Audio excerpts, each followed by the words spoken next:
지구에서 가장 키가 큰 나무는 무엇일까요?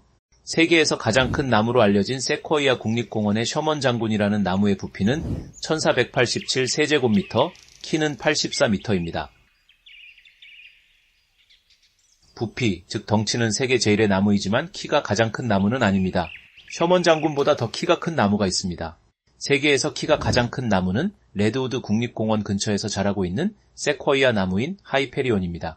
무려 키가 116m에 달합니다. 이렇게 키가 큰 하이페리온의 맨 꼭대기에 있는 잎까지도 식물은 물을 올려보낼 수 있습니다. 세코이아 나무의 기둥에 물펌프가 있는 것도 아닐 텐데 어떻게 빌딩보다 더 높은 곳에 있는 나뭇잎까지 물을 보낼 수 있는 것일까요? 아마 많은 분들은 나무의 꼭대기 부분까지 물이 올라갈 수 있는 이유를 모세관 현상이라고 생각하실 것입니다. 모세관 현상은 우리 주변에서도 흔히 볼 수 있습니다. 테이블 위에 쏟아진 커피를 휴지로 닦을 수 있는 이유가 바로 휴지에 존재하는 섬유 사이의 작은 틈으로 액체가 흡수되기 때문이지요. 마른 수건으로 젖은 머리카락을 말릴 수 있는 이유도, 붓에 물감을 묻혀 그림을 그릴 수 있는 이유도 마찬가지입니다.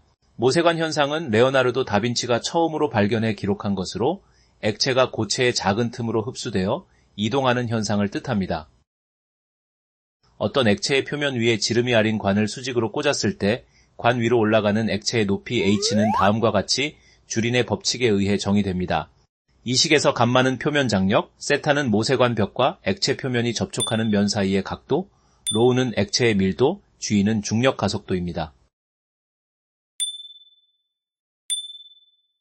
식에서 쉽게 알 수 있듯이 액체가 올라가는 높이는 관의 지름이 작을수록 표면 장력이 클수록 커집니다.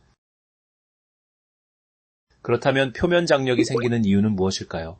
표면 장력은 액체의 표면에서 액체를 이루는 분자들이 서로 응축하여 표면적을 적게 하려는 성질 때문에 발생합니다. 소금쟁이가 수면에 떠 있을 수 있는 이유, 아침에 잎사귀 위에 맺힌 물방울이 동그랗게 만들어지는 이유도 표면 장력 때문입니다.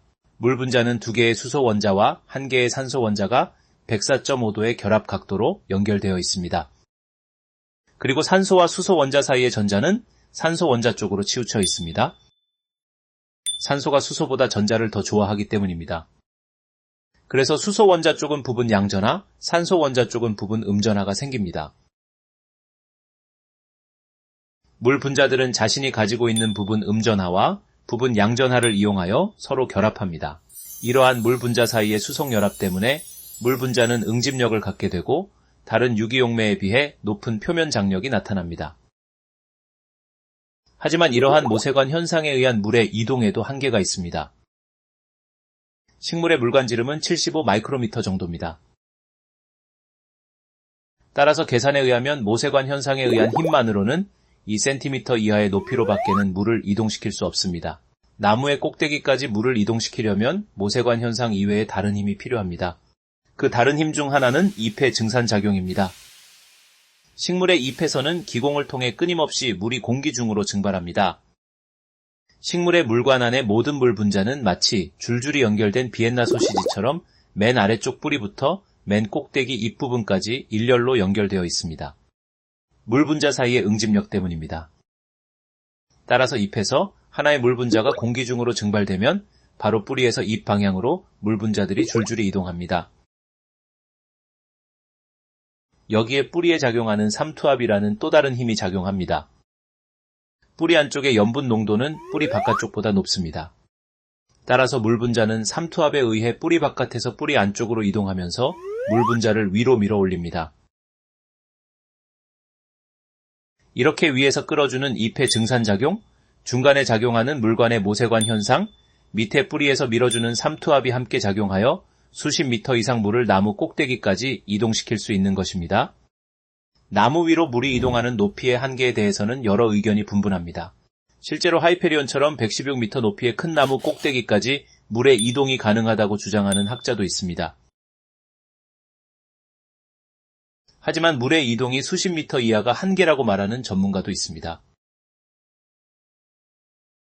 레드우드 국립공원의 세코이아 나무는 가지 주변에 사는 다른 착생식물의 잔해가 분해되면서 생기는 물을 이용할 수도 있습니다.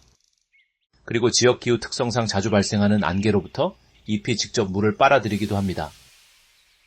나무 맨 꼭대기의 잎은 뿌리에서 올라오는 물뿐 아니라 주변에서도 물을 빨아들일 수 있다는 것이지요. 이렇게 큰 나무가 지속적으로 자라나기 위해서는 주변 환경의 보존도 필요합니다. 이런 이유로 세계에서 가장 키가 큰 나무 하이페리온 주변은 일반인의 접근이 금지되어 있습니다. 하이페리온에 무단 접근하면 6개월 이하의 징역 혹은 $5,000 이하의 벌금을 낼 수 있으니 주의하시기 바랍니다.